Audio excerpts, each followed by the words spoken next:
älteste durchgehend betriebene Freizeitpark der USA. Keiner möchte ihn haben, und was für Achterbahnen da stehen und wie sie sind, das besprechen wir heute in diesem Video.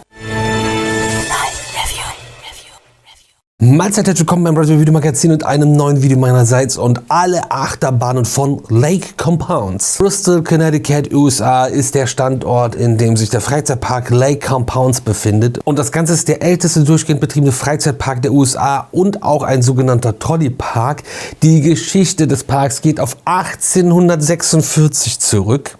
Die werden wir jetzt nicht komplett aufarbeiten, aber ich hole euch auf jeden Fall geschichtlich ab. Was ist das für ein Park? Wo kommt der her? Warum will den keiner haben?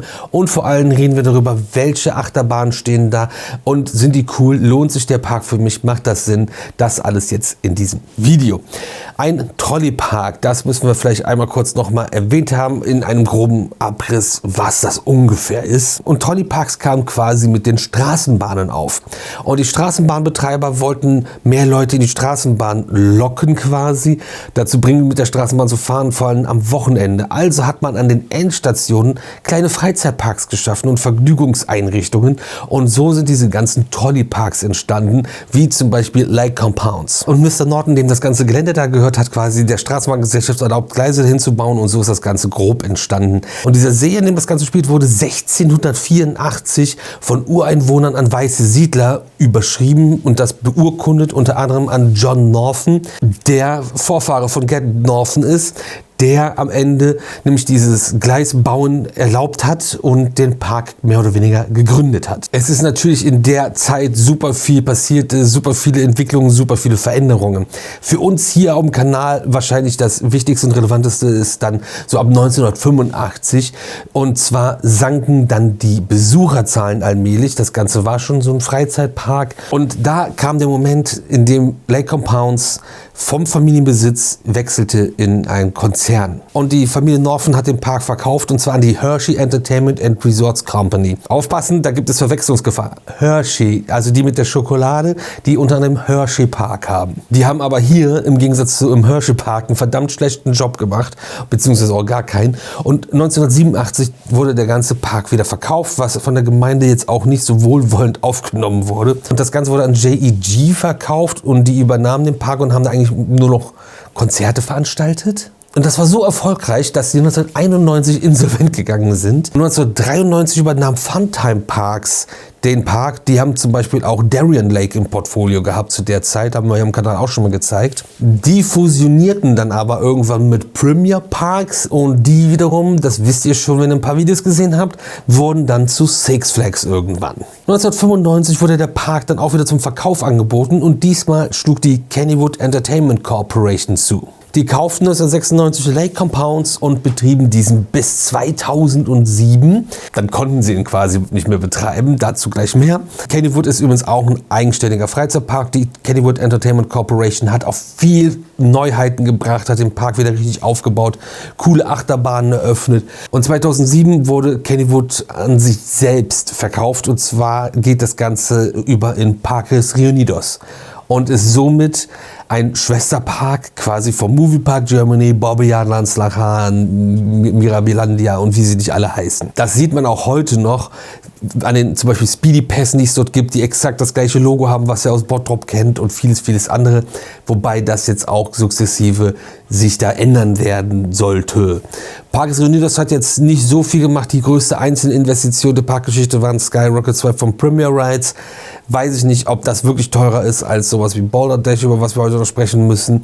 Und ansonsten hat man sehr viel in den Wasserpark investiert. Aber im März 2025, da haben wir auch darüber berichtet, kam es dazu, dass Parques Reunidos sämtliche US-Freizeitparks verkauft hat. Komplett alles in einem Paket an, aufpassen, Hershey Entertainment. Die haben nichts mit Hershey zu tun, sondern sind eine eigenständige Freizeitparkkette, die Dollywood, Silver Dollar City und ähnliches innehaben. Und denen gehört jetzt Lake Compounce unter anderem. Und in all der Zeit ist einiges passiert. Das gehen wir jetzt natürlich nicht so detailliert an, weil ihr gleich wissen wollt, was stehen da für Achterbahnen und habe ich dann Bock überhaupt da hinzufahren. Das klingt alles ein bisschen komisch. Neben Achterbahnen gibt es dort zum Beispiel aber auch einen Zierer-Wellenflieger, ein Hus-Piratenschiff, Flume Ride oder auch Ghost Hound, ein interaktiver Dark Ride. Und heute gibt es noch 5 Achterbahnen, die betrieben werden und 2 haben den Park bereits verlassen. Roll in the Dark war ein Indoor Kiddie Coaster von 1979 bis 1982, der im Park stand, und Green Dragon war eine Holzachterbahn von 1914 bis 1926 in Betrieb. Aber was für Achterbahnen stehen heute in Lake Compounce? Und den Anfang würde ich mit Zoomerang machen. Und diese Bahn sind wir nicht gefahren. 1997 eröffneter Vekoma Boomerang. Ihr kennt das, Copa Roll und Looping werden vorwärts durchfahren und anschließend rückwärts durchfahren. Absolute Standard 0815 Achterbahn, war aber bei unserem Besuch geschlossen und konnte nicht gefahren werden. Wenn ihr euch für unseren Besuch übrigens interessiert, wir haben natürlich einen Tourvlog mitgebracht. Wo sind wir morgens aufgestanden?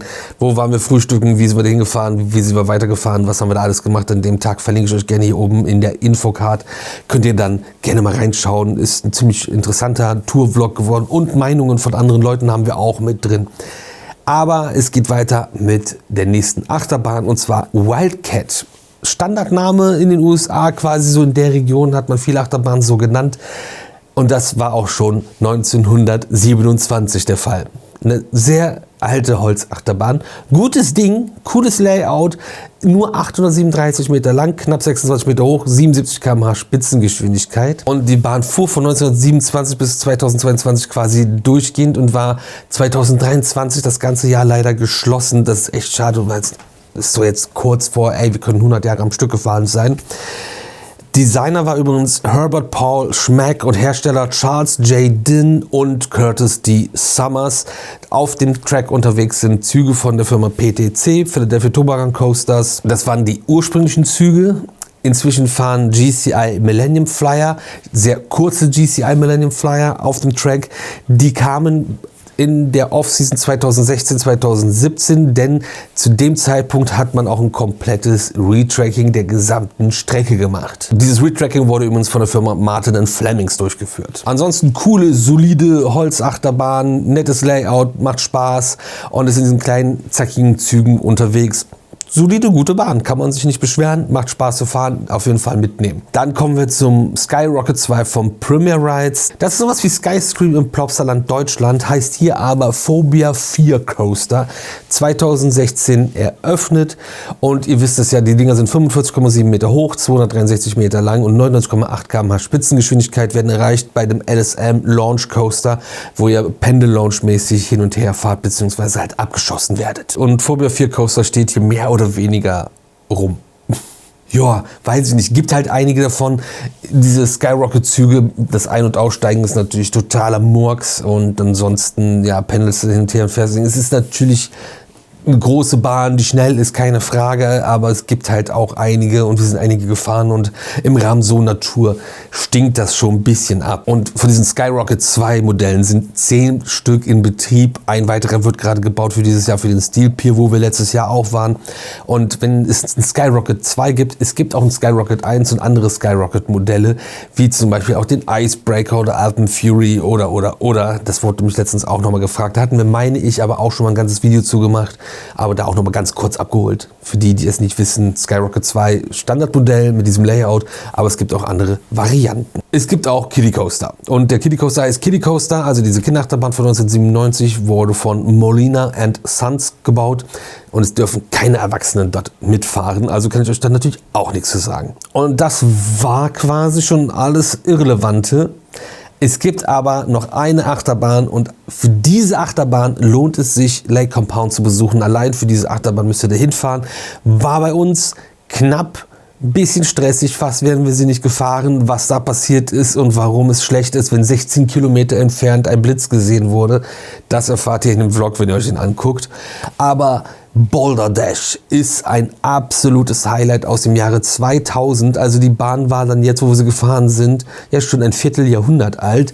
Custom Coasters International ist der Hersteller dieser Holzachterbahn, die inzwischen eher eine Hybridachterbahn ist. Ich weiß nicht, ob Larry Bill sich das als Designer damals schon ausmalen konnte. Und das ganze Ding hat $6 Millionen gekostet. Nicht mehr ganz rein Holzachterbahn liegt daran, dass teilweise der Titan Track verbaut ist von GCI. Das ist ein Retracking-Format und es gibt ja zum Beispiel von der Firma RMC den iBox Track und daraus werden immer Achterbahnen gemacht, die dann über Kopf fahren und ganz wild sind. Es gibt auch Retrack 308, glaube ich, wo dann einfach die Schienen ausgetauscht werden und das Ganze gibt es als Titan Track von GCI und dann wird dann die Holzschiene obendrauf, diese mehreren Layer, diese mehreren Lagen Holz werden ausgetauscht durch große Metallkisten, um es ganz einfach zu sagen. Und das fährt sich so geil. Es ist trotzdem noch shaky und rough. Es wechselt ja auch zwischendurch nochmal auf richtiges Holz. Ist aber ultra schnell und ultra wild und Wahnsinn. Das ist schon mal super cool. Habe ich auch schon oft gesagt, Titan Track macht sehr viel, ist sehr viel besser als normale Strecke. Aber jetzt kommt bei Boulder Dash noch dazu, dass du einfach lang unterwegs bist. Aber es ist also überschaubar, 1440,2 Meter Länge reichen auch nur für Platz 8 im Weltranking der längsten Holzachterbahnen, was trotzdem immer noch beachtlich ist. 35 Meter Höhe, 96,6 km/h sind jetzt nicht super imposant, wobei auf fast 100 km/h bei einer Holzachterbahn auch wieder wild sind. Aber das Ding ist einfach gar nicht zu sehen und in den Berg reingebaut. Ihr fahrt den Berg hoch und wie so ein Alpine Coaster fahrt ihr den Berg runter, den Berg entlang durch den Wald. Was ist das? Das ist so krass und Layout ist halt super langgezogen und halt an das Gelände mehr oder weniger angepasst und so langgezogene Layouts finde ich halt ziemlich cool grundsätzlich und das ist bei Boulder Dash halt unglaublich geil geworden meiner Meinung nach und eine der besten Achterbahnen, die ich bis jetzt gefahren bin, weil das einfach vom ganzen Stil und Charakter mir komplett zusagt. Spannend ist auch, dass die Bahn einfach abends, wenn sie warm gefahren ist, durch den Titan Track inzwischen 10 Sekunden schneller wird als morgens. Die Gelegenheit gab es jetzt nicht bei unserem Besuch. Aber Boulder Dash, Alter, was ist da los? Wahnsinns-Achterbahn, total verrückt, außergewöhnlich.